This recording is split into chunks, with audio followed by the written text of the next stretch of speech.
everyone I talk to has a story of they were in a George Webb with their grandparents or their parents, or they were at George Webb at 2 a.m., and this happened. So I think, being an iconic brand, I think you need to have some history there, and it needs to kind of almost be generational through the years, which, like I said, I get that all the time is, hey, I was in this location, at this time with my grandparents, and we bought a bag of burgers for $3. It's just, there's so many stories like that, and I hear them all the time, and all of them are unique. And I think that's what makes our brand iconic is that history behind, so many generations that have grown up with us and continue to do that today. So that's where I see that iconic brand, stand out for sure.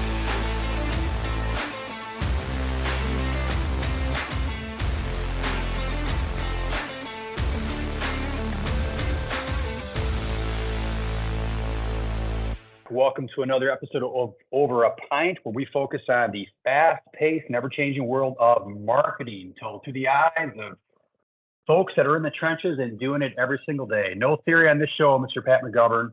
This is all about real-world, practical experience, told to you by those that have been there. So grab a pint of your favorite local brewski or whatever your favorite choice of liquid may be, and join us for the show.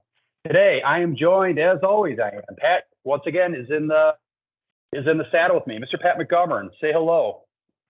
Hey, sir. Welcome, Ryan. Pat is the new biz director at Acedia, a digital shop here in Milwaukee, and I'm Kurt Lingle, vice president at Celtic, a full-service award-winning advertising agency headquartered in Milwaukee's historic Third Ward neighborhood.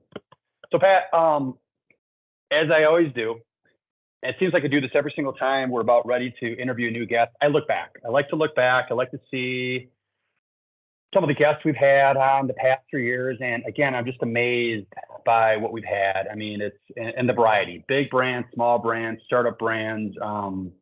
We've touched just about every single category you can imagine: global, national, regional, local. But I will say it's always a fun favorite of mine, and I don't know how you feel about this, Pat, but I love when we bring on local, iconic brands. There's something cool about that. And in my opinion, our guest today represents an iconic brand that is definitely a strong part of Milwaukee, Wisconsin. And when you say the name George Webb, let's just get right to it. When you say the name George Webb, you know immediately the brand. You recognize the brand. It says something to you, whether it's bringing back a memory of grabbing breakfast with a friend, late night with friends. You think about fun promotions, outrageous baseball predictions. But bottom line, for 75 years, George Webb Restaurants has and is a Wisconsin tradition. And today's guest is Ryan Stamm. He's the vice president of George Webb Corporation. And for those locals who are literally living under a rock and don't know, George Webb is a string of local iconic eateries where you'll find everything from made-to-order breakfast, hamburgers, chili, sandwiches, soups, and always a great cup of coffee. And what I like about having Ryan on, because I've known Ryan for a few years, is this is the guy that's going to be able to talk about the business from top to bottom. He knows the business, he knows the operations, but Ryan, I'm kind of looking at you with a smile. You know how to flip eggs and pancakes and pour a cup of coffee. I know you've done that a few times your years too. So let's get him on. Ryan, welcome to Over a Pint. Thanks. No, thanks for having me. It's an honor. I've watched you guys from the start, and I'm privileged to be here today. So thank you. That's awesome. Well, Ryan, the name of the show is called Over a Pint. We do it for a reason. It's to honor that tradition. We ask everyone who's participating in the show what it is they're enjoying. Is it a beverage? Is it a food item? Whatever it might be. What are you enjoying? We're gonna plug it. So I have a pairing today. I decided to pair a Pabst, actually in a George Webb can koozie. So I paired it with my lunch, which is a bowl of George Webb chili. So it's a fancy George Webb pairing with a Pabst and a bowl of chili. So that's the direction I went with that, and I'm gonna enjoy that with you guys. So thank you. Fantastic. Mr. McGovern, what do you got for us today? So first off, Ryan, thank you so much for being on here. Man, I'm pumped to be talking to you about marketing and webs, and it's This is fantastic. I'm really excited about this. Kurt, what I am enjoying today is something that I've been talking to you about, and I've got to get you a couple of these just so you could sample them. Athletic Brewing, which is it's not local, but it's a smaller brewing. I think out of San Diego. Anyway, they've got this. It's an NA. It's called Free Wave, which is their hazy IPA, and this freaking thing is delicious. So that's what I'm enjoying today. Well, that's cool. And you know what? We are going to get them on the show too, aren't we? Yeah, let's do it. So make sure in the post copy we tag them accordingly. We're gonna get them on the show. I was going to the beer fridge, and a lot of times I have a tendency to show the same beer, and what that basically means is Kurt's kind of going through his beer supply until he resupplies. But I will say I love this beer. This is from Company Brewing in River West neighborhood. It's their Lordy Hazy IPA. If you've never been to Company Brewing, you should. It's a cool place. They got good beer. They also have good food. So anyway, that's what I'm enjoying. So Ryan, good to have you on the show. Cheers. Yeah, awesome. Cheers. All right. So let's jump into it. So before we kind of start going through all the questions, I think it's important for our listeners to understand who the hell Ryan is. So Ryan, briefly share with us your story, the Cliff Notes version, your elevator speech, if you will. Everyone has one. What's yours? Yeah, there you go. Yeah, thanks again. Born in Milwaukee, born here, born into the restaurant industry. My dad, my grandpa, my uncle were some of the original franchise owners of George Webb. So growing up through the years, I spent many days in a George Webb with my family. I think my dad, grandpa, and uncle owned 7 locations growing up, and most of them were on the north side of Milwaukee. Kind of cool, iconic neighborhoods. 80th and Burleigh, 92nd and Capitol, Brown Deer Road near Northridge. So really, it's George Webb has been part of me and part of my family and in my bloodstream for a long time. So I've done every job at George Webb. I've washed dishes at 14 and cleaned the bathrooms, and then worked my way up and worked at the stores all through high school, college, etc. So it's been a fun ride, and I love it, and it's a brand that is obviously near and dear to me and my family's heart for sure. Awesome. That's awesome. And we don't throw the word around iconic loosely, and if for folks that have watched the show, it comes up every so often, and when we tie it to a brand, we mean it. We definitely believe that this is an iconic brand, 100% for sure. And I will say this, if you look at some of the old photos, and obviously it's pretty cool when you look at, over the past 75 years, it literally is looking back in time. So, all right. So you kind of gave us a background about the brand. I guess I got to ask you this question. I mean, do you agree? You see it as an iconic brand, don't you? I don't want to put words in your mouth, but I mean. No, for sure. I do. I think, when you talk about iconic brands, I think there needs to be some history behind them. In the history, obviously, with us dates back to the 30s and 40s, really, when you look at, our founder and what he did. But I think, when I look at iconic brands and think about the history and I talk to people, that's where it comes out. Because everyone I talk to has a story of they were in a George Webb with their grandparents or their parents, or they were at George Webb at 2 a.m., and this happened. So I think, being an iconic brand, I think you need to have some history there, and it needs to kind of almost be generational through the years, which, like I said, I get that all the time is, hey, I was in this location, at this time with my grandparents, and we bought a bag of burgers for $3. It's just, there's so many stories like that, and I hear them all the time, and all of them are unique. And I think that's what makes our brand iconic is that history behind, so many generations that have grown up with us and continue to do that today. So that's where I see that iconic brand, stand out for sure. Well, let's continue on that for a second, because obviously there's a history, and obviously it's you have to have a strong product to maintain. So, I mean, check the box. Obviously, we're going to talk more about your product, but I want to talk a little bit about, you're talking 75 years, you're talking history, you're talking about all these memories that someone might have. And I kind of alluded to that as well in the show, where I remember having breakfast with my grandpa, or having, eating a late night meal with friends after whatever. I mean, every brand's got a personality, and obviously George Webb is no different. So, I mean, talk to us about the brand's personality, what the vibe, the culture. I mean, talk to us about that, because it is unique, Ryan. Yeah, it's definitely, I would say it's quirky. And I think that comes right from our founder, George Webb, who is actually a real person.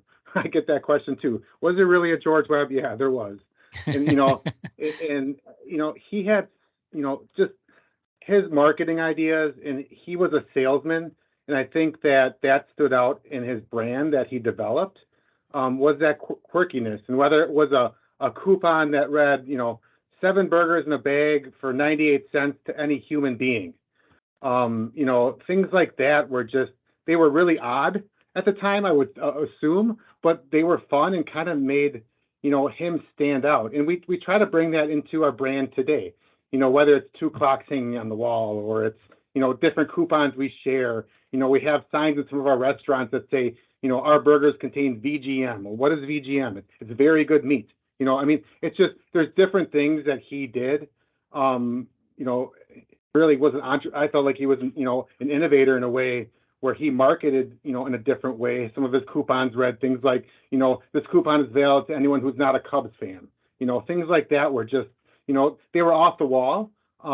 But that quirkiness tries to come out today, and it makes us unique in that way. Sure. 2 clocks. The 2 clocks on the wall, can you explain for folks that might not know what that's all about? Yeah, that there's so many different stories surrounding 2 clocks. I've heard probably 3 or 4 different versions of that. I guess the one that I believe is true is that back in the 40s, if you can kind of envision the streets of Milwaukee, there was streetcars. There was Western Union people, which we have, Western Union couriers around, our restaurants kind of hanging out, which we have some pretty cool photography of. But they were always concerned about the time, right? The time was important. When is the streetcar coming? When do I got to get this courier off? So in the original George Webb, there was multiple clocks hanging on the wall originally, but the streetcar would come by the restaurant, and it would rattle the restaurant so hard that all the clocks fell off the wall except for 2. So in the end, I think he just left 2 clocks up, and that's kind of where we are today. So that's the story I believe is true. I mean, there's, like I said, there's other ones. There was North Side time, South Side time, just one for each eye. There's different stories there, but that's the one I feel is probably, holds the most value, and is definitely probably the one I believe, I guess. Yeah. Well, and that kind of gets through. I love it, and that's the story you're sticking to, at least, right? That's what you're gonna go with that one. What's kind of cool is, and it's hard to control. It's a challenge for any brand, but what I like, and what we always appreciate, and we hear a lot from our guests on the show, it's when you have a position and you're a brand, you want to carry that through as best you can to all the arms. And that includes in-store, that includes the vibe in-store, that includes your marketing, that includes everything that you kind of described. Now, it's easier said than done, but I appreciate you kind of like talking through that. We're going to talk a little bit about your marketing in a little bit, but I would be remiss if I didn't hit it right away. So we started this podcast during COVID. So we're going on 3 years, and it's been interesting for us to kind of see how different industries were challenged and how they worked through. And even now that we're on the other side, just the challenges. I mean, you are in a very challenging industry and on the front lines of a lot of things you've been up against. So, I mean, talk to us a little bit about, and I don't want to focus on negative, just talk to us about the challenges that you were up against, maybe are up against, and just what the last 3 years looked like. and where you are now. Yeah, yeah, and I think, to touch on COVID a little bit, it definitely, we had to pivot pretty quick. Um, I think that, I think we were in a better spot than some other chains because of our size. We were able to pivot quickly, which was good. Um, and to combat that, obviously having to be, either carry out, curbside, drive through, those options, we've always had a good carry out business. We've always been able to sell a bag of burgers. They travel well, they're good. Excuse me, we coupon them on occasion. So that was easy to pivot to. And then I think some others. We don't have drive-throughs, which obviously hurt us a little bit. We were able to set up curbside where it made sense in certain locations. But yeah, that was, those are tough times. But the restaurants that, I feel bad for a lot of restaurants in our industry from that regard, because they weren't ready for that. And how could they be? How Right. did anyone know what was coming? The pizza guys probably, they did really well because that's all they do. And, they sell boxes of pizza and they have that down Right. to a science. So of course they're going to thrive and do well. So, COVID was tough. We pivoted fast. We kept locations open. We wanted to make sure that we had a presence there. That was important, but yeah, definitely challenging to say the least. That's for sure. Yeah. Yeah, it's funny you say that, because when you do drive through a neighborhood, you recognize, that's the other thing too. It's like you just recognize the brand, you recognize the logo. It's been around for so long. So when I was looking at your website, and obviously, I've got a little background on your brand a little bit, admittedly, but it's not so fast food, right? So it's, what, Ryan, talk to us about what your lane is, because obviously the food industry, the restaurant industry, I will say, is just a boom. It's so wide. What is your lane? How do you define it? Where is it? I mean, share with us, because that better defines like who you might see as your competition. Yeah, no, that's a good question. I think that, I would call us fast casual. Us having the ability to have a sit down service in a build your own meal would put us kind of in a fast casual category, which is different than like a McDonald's or Wendy's, where that's a QSR, that's a quick service, more drive through friendly, more, they hand your food and you go. So I think that's where we are. But I definitely think that, because I really see our business and our restaurant model as having really two different day parts. Our breakfast is competing more with, a Denny's, a Perkins, an IHOP, maybe a local Greek restaurant, things, restaurants like that. In fact, I think it's even gotten more towards, now we're competing with, whether it's a pancake diner establishment or even really a new brunch kind of concept that we're seeing more and more around. That's where breakfast kind of leans, when we look at it. The other side of that is when we get into dinner, I think we do end up competing more with those QSRs, with the McDonald's, with the Wendy's, probably more towards the Culver's, because we cook to order. So, there's a ton of competition, and it's I think there's more coming here. I think this market is pretty, doesn't lack a lot of chains that I see when I look at, chains on the West Coast or on the East Coast. So, but those, in fact, I was in a brunch restaurant in Arizona recently, and it was a cool brunch concept, and it was fun. Obviously they hand you a Bloody Mary with a fried chicken in it, and that's your meal. But they, what was cool about this one is they actually have like a live DJ in there with like a dance floor. So it's like this party theme for brunch in the morning. So I don't think we'll ever compete with that arena. But yeah, there's a ton of different concepts out there, and there's a ton more probably coming to the area. But I really feel like we're positioned well, where, like I said, iconic brand, people know who we are, we're consistent. But it's really those two different day parts I feel like that we compete with, a daily, on a week-to-week basis. Hey, Ryan, I want to hang on to that for a moment, because I think that's really interesting. And you mentioned, for the breakfast things, you said Perkins, Denny's, and IHOP. There are three brands that are struggling, Mhm. and you guys seem to be going on. But Ryan, if you wouldn't mind, just take a step back, and over 75 years, and for those people who are listening who are not familiar with George Webb's, right? Talk to us a little bit about, in your estimation, How did you guys get it 75 years? I mean, that in and of itself is mind blowing, right? With all the competition in the space, with everything going on. COVID is just one little blip in a 75-year run that's been outstanding. When you look at it, it's like these are the things that really continue perform for us. What are those things? Break it down for us. Yeah, I think it's the innovation that I'll go back to, our founder as well on that, is that, our restaurants are truly neighborhood restaurants, right? Our first restaurants were, an L-shaped counter with 13 seats, where we have that neighborhood feel and that neighborhood vibe that, the retired guy is going to be sitting at the counter reading the newspaper, 7 days a week in the same counter stool at the same time. It's almost like, a Cheers without the alcohol, right? Norman's sitting there. He's going to be there tomorrow morning. And it's funny because I still see those same people today as I did as a kid when I walk in the restaurant.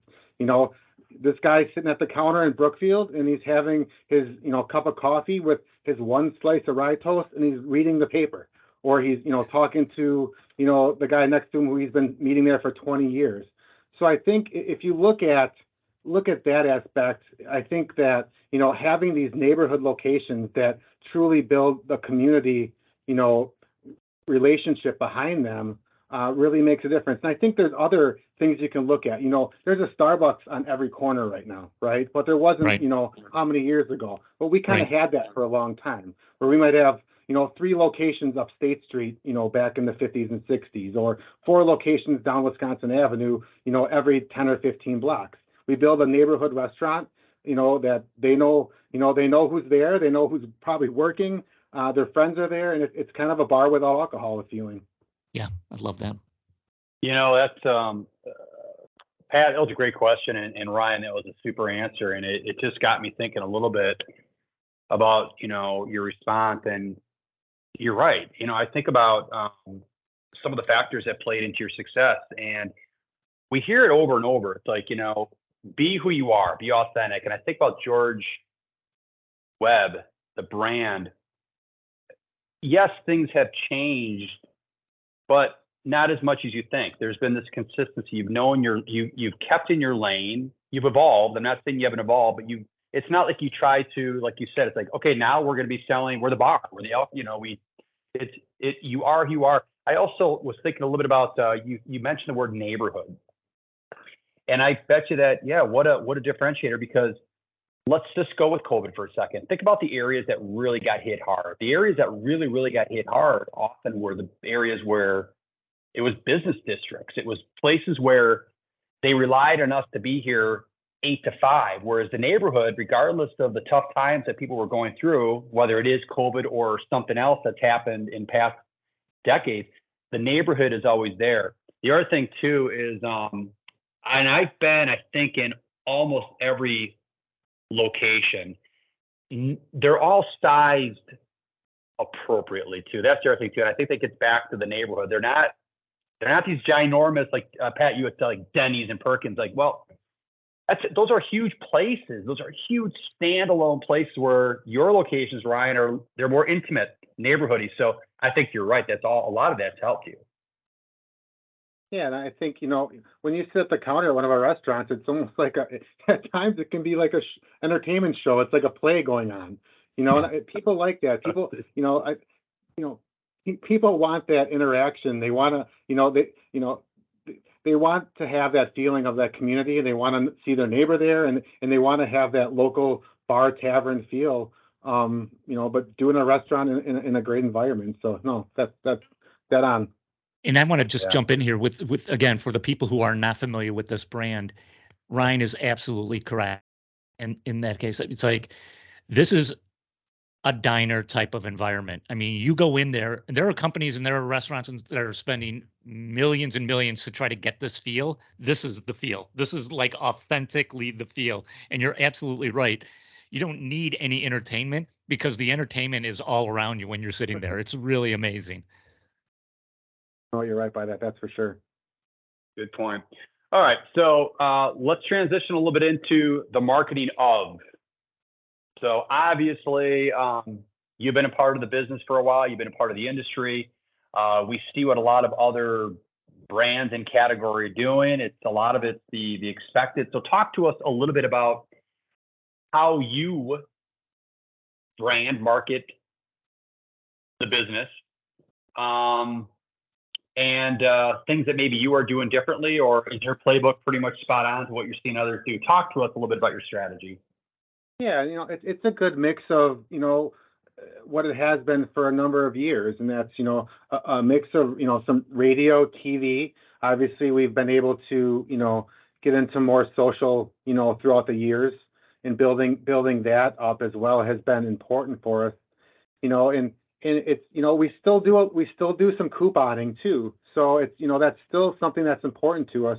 We print a few 100,000 placemats a month for each one of our restaurants that go in front of every single customer that has, a coupon on the side of the placemat that can be returned next month for a deal. So, we'll never take that away. I never see that going away. I think that's almost like a loyalty program to, to our customers. But that's definitely an important piece that's there. It's right in front of every single customer. But yeah, we're doing things, we're doing things to definitely market to a younger audience too, and that's through social and doing some fun things. Our brand is fun and quirky, like we talked about. So we want to make sure we don't just focus on baby boomers like we have in the past. We want to make sure that we're getting to those millennials, because those millennials eventually are going to have money to spend. So we want to make sure that we that they know who we are and they know the history behind who we are. So definitely a good mix of things, but we'll continue to kind of do what we've done, but mix some new things in for sure going forward. Yeah. So you had said quirky. So obviously, when you're a brand that,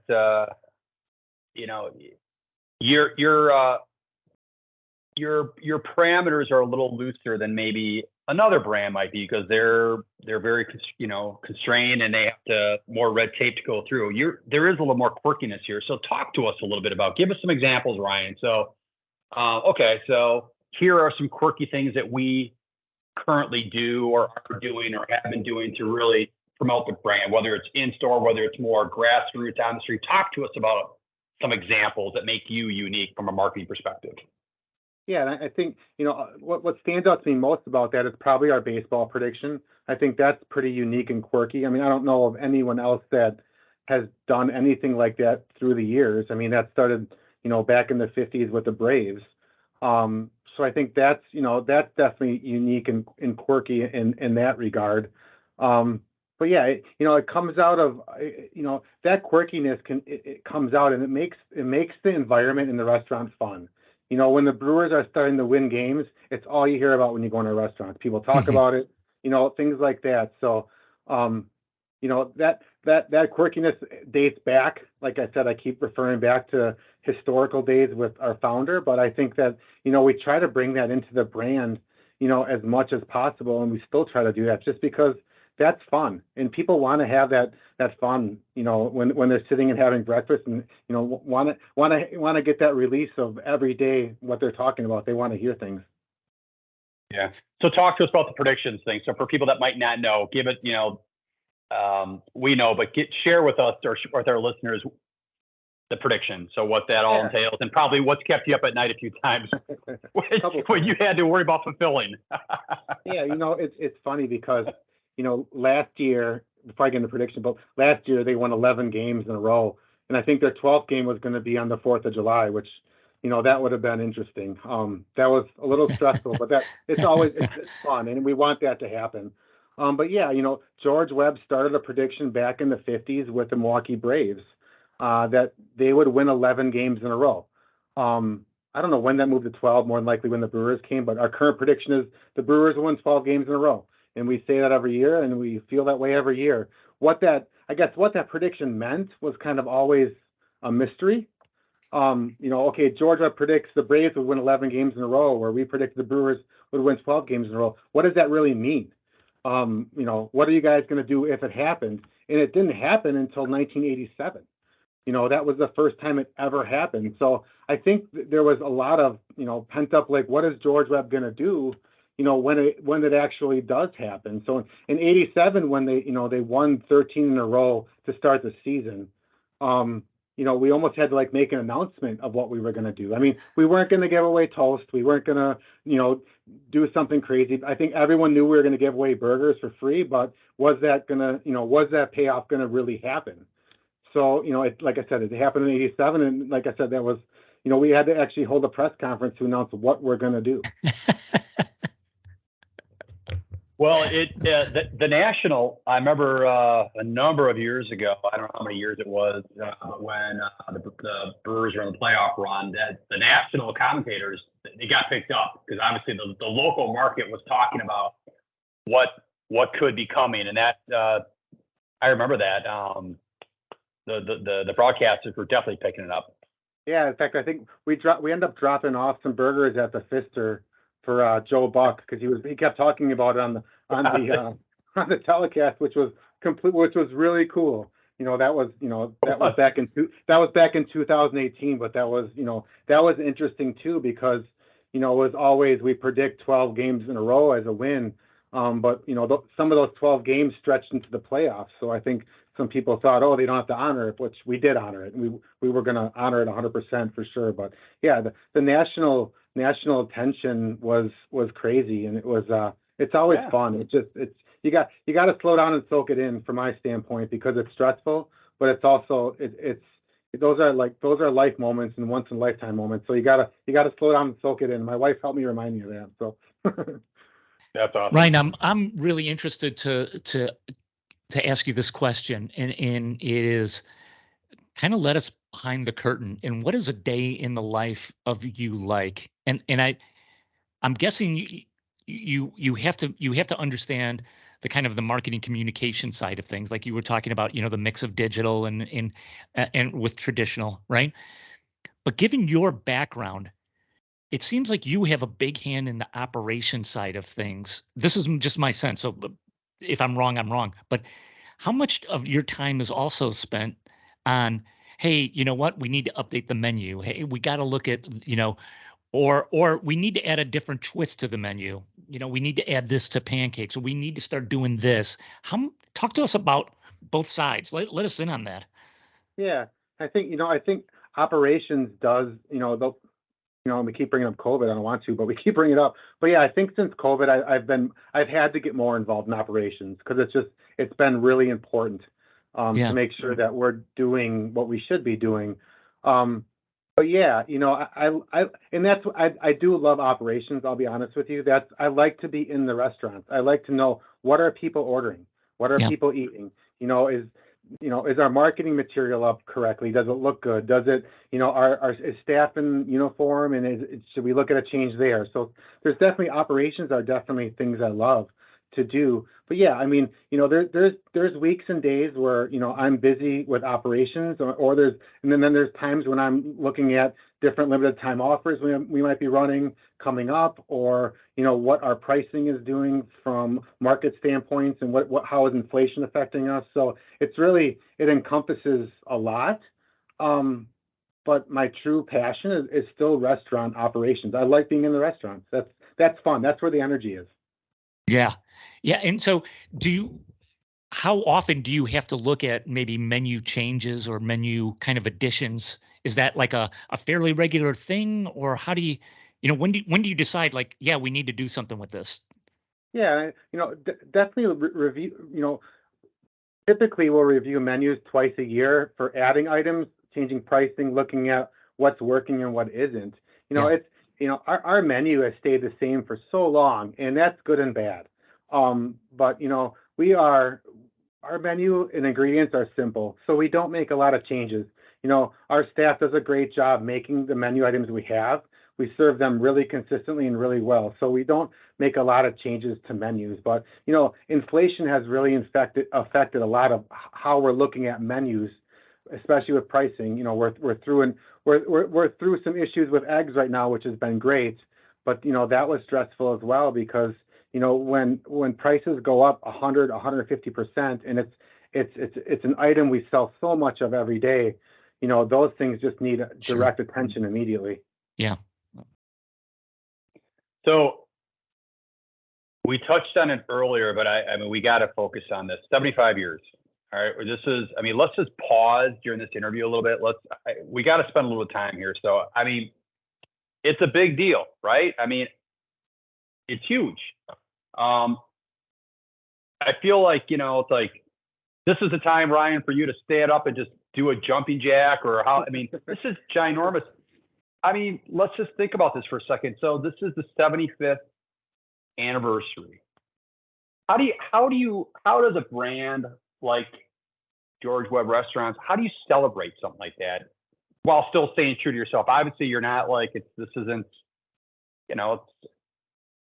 not like how Nike would celebrate. How do you acknowledge this? What's the plan? What can we expect? Yeah, and I think first of all, it's being grateful and being thankful to the community for the support for that long. That it's crazy to me. 75 years. It is. It's a feat. It's almost hard to even kind of wrap my arms around. But we want to celebrate. We want to celebrate in store. Like that's my vision, is to celebrate at each individual location in a unique way, and that's making sure we're thankful of our customers. Giving them some items and some different things we'll end up doing with some in-store giveaways and fun things like that. But we want to make it a celebration and we want to make it festive. And doing that, individually in these restaurants that are in the community is just something we want to focus on and make sure that we're thanking our customers and letting them know that we appreciate them. So yeah, it's huge. 75 years, it is crazy. That's a long time. So yeah. It'll be fun. I'm excited for it. We're going to celebrate that in July and August. We're going to have a lot of stuff going on in the restaurants and a lot of preparation behind it to make sure that we're having fun with it, because it's going to be a fun time. So 75 years, I would imagine. You've got a built-in focus group going on here, Ryan. It's like, if I think about 75 years and how brand loyalty is such a big theme to your brands, like think about all the patrons that have been with you for many years. It's like, boy, I'm sure that when things are going good, they'll tell you and you'll capitalize on it. And then when things are maybe not to their liking, they'll let you know too. And that's okay, because that's what, right? It's like, that's your focus group. Am I right? Are they in your ear letting you know what's working, what's not working, and on a day-to-day? Yeah, definitely. And, we listen to them and make sure that, they have a voice with us, and it is generational. I was looking at some recent store sales at our store in Oconomowoc, and it was like, wow, why are we so busy there on Friday and Saturday nights? And I end up, talking to the staff and the leaders there and looking at cameras and kind of seeing what the vibe is in there. And it's a bunch of kids, eating French fries and drinking Mountain Dew. And that's a whole new generation for us. And it's fine. It's 11:30 or 12 at night. But that's pretty cool. And I think that's what is going to be able to push us forward to the future, that, this new generation, knows who we are. We're welcoming to them and make sure that, I don't care if they're sitting at, midnight and eating French fries and drinking Mountain Dew. That's great. Good for them. There's a place to go. They have something to do. We're going to welcome them and serve them and hopefully make them a lifelong customer. That's important. Yeah. Kurt, what's really cool about Ryan is, and this is going to hit on a theme that we keep hearing about. And Ryan, this goes directly back to your upbringing, where you spent your childhood working in restaurants. You know how to get customer information, and you listen to that customer information. And the people who have blown us away, who really have their business down, Ryan, have that ability. They really pay attention to, like, I'm in the trenches. I know what's going on. I'm talking to the customers. If not daily, pretty close to it. Right. And I think that, that's a great point, because I think that's what we look for when we want franchisees and operators, right? We want to make sure that they're not investors. We want our franchisees and operators in the restaurants seeing what's going on. And I think that there's a lot of brands that have been successful with franchising, and they follow that model. They don't want investors. They want leaders. They want operators that are in their store and they know what's going on. So I think that's where, you have to get a vibe of what's going on. Otherwise, you're just, you gotta understand it from a higher level to make sure that, what's going on and make sure you're successful. There's a lot of things, as you look back for 75 years, there's a lot of things that the brand can be proud of. But I want to focus on you for a second. So, and it's kind of on the heels of where we're going. So, a lot of accomplishments, a lot of things that we're all proud of over the past 35 years. But Ryan, let's talk about you for a second. So, you've been a big part of this brand. If you could, it might be hard to do, but what is the single thing that you're most proud of since you've been a part of the brand, that you've been able to impact a change or have had a thumbprint on? Talk to us about how the brand has changed because of you, and you're proud of that. Yeah, no, that's a good question. That's a good reflection for sure. And I think where I feel success, or where I see myself making a difference, is with our people, is with the people that I manage and our leaders that I oversee. I think that's where I see success, when I see them following the same values and the same it's the same management style that I want. And that's faith driven by me. I want to, it's funny because I think that, I was talking to someone over the weekend, one of my friends, and I'm like, just because I'm kind doesn't mean I'm weak. How do you get over that? And I think that's when I have a feel good moment, when I see that, our leaders and our staff are building a culture in our restaurants of kindness, because to each other, and what that does is that ends up resonating back to the customer service, right? If we're kind to each other, it's going to resonate to how they're giving customer service, because that culture you brought up in that restaurant models that. And that's where I see our most successful restaurants. They have a kindness culture, and it's awesome to see, because they're kind to each other. They care about each other, and then they care about the customers, and that's how you build that, that community, local George Webb vibe, is you have that culture. That's so important. Yeah. Ryan, how do you, we talk a lot about this with many of our guests, but it seems like we all try to, there's the day-to-day that we pull our experiences and our lessons from, but there's also, we need to have the outside learnings as well. So where do you pull, I guess I'm losing my train of thought, but where do you go to kind of pick up your intel? Are there things that you're reading, whether it's, podcasts, books, whatever, like where do you go to pull information and knowledge really to help you do your day-to-day and get better? Yeah, it's definitely, I visit a lot of restaurants, and I like to watch, what's going on, and kind of, see how, how the operation is running, see how the leaders are treating their people. Definitely a lot of reading. I've read a lot about Chick-fil-A and their brand, and I feel like they have similar values and morals to who we are. They want to develop leaders, and that's what we're all about too, is making sure that we're treating our people, fair and kind. And it goes back to just having that culture again, and building that culture, and then letting the brand kind of live off that culture. But yeah, it's definitely a mix of, visiting other restaurants, reading a ton of books. I was just at some recently. I was at some restaurant innovation seminars as well. Those are really good to kind of free my mind. So, but yeah, it's definitely just, you got to seek those things, because I can get caught up every day, and you know what, we can't open third shift at our West Dallas store this week. I mean, those things can kind of get in my head, and then that's, those are important obviously, but I got to try to focus on the bigger picture too, because you have to step back and look at it. That's for sure. Yeah. Right. So when you show up to these restaurants, you show up with a fake mustache? Is it kind of like the bad? No, I'm sorry, Pat. no. I was just going to ask, Ryan, are there, besides, you mentioned Chick-fil-A, are there places that are like, man, I'm really got my eye on this? Are there maybe not even competitors, maybe they are competitors, but are other restaurants that you really look at and really admire? That's one question. Let me give you the second part of this too. In terms of restaurant innovation, what do you see coming down the road that's like, hey guys, this is not going to happen tomorrow, but a couple of years from now, it's all going to be this, whatever this is, fill in the blank. I don't know. Yeah. I think, like I said, Chick-fil-A is definitely one I watch and look at and try to learn from. I think there's a lot of good Wisconsin chain restaurants that, have that same philosophy, whether that's, Cousin Subs or Culver's. Rocky Rococo's is another great one too. So, definitely, there's a chain called Cane's. I think that they're pretty innovative with their marketing. It's a different style.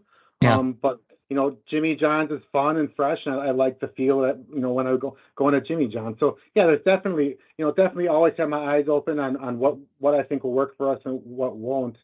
From an innovation standpoint, I think that was the second part of your question. Yeah. Is that I think for us, and I think for a lot of other restaurants right now, it's making sure that we're using as much technology as we can. And that's whether that's online ordering or third-party delivery service, with DoorDash or Uber Yep. Eats or Grubhub, Yep. things like that. But I think that's going to be the kind of the focus of the future. In fact, I was reading an article the other day. They were showing a subway somewhere in California that's being built that has the whole parking lot of the subway is charging stations, which I thought was hilarious. Really? It just looked funny. So we're not there yet, and we won't be there. But I definitely think that a lot of technology is coming, and we got to take advantage of that because not only can that help sales build our brand up, but it can also bring in a new customer base. So that's really our focus, is making sure we're using technology in a smart way. Ryan, what's your promise to the customer? What is your brand's in its simplest form for 75 years? What's been the promise? Yeah, and it's something we've had for a long time. And it's I don't know if it's cheesy, if that's the right word, but it's and we hang this up in our restaurant too. It's called CQC, so it's courtesy, quality, and cleanliness. And obviously we want to make sure that I talked about being courteous to our guests and kind. Our food quality, I will still put against a lot of other chains, and then we want to make sure that we're giving them a clean, safe environment. So it's that CQC that's been something we've had for a long time, and we continue to focus on that. I bring it up sometimes as well. It's good to remember what that is. Absolutely. That's awesome.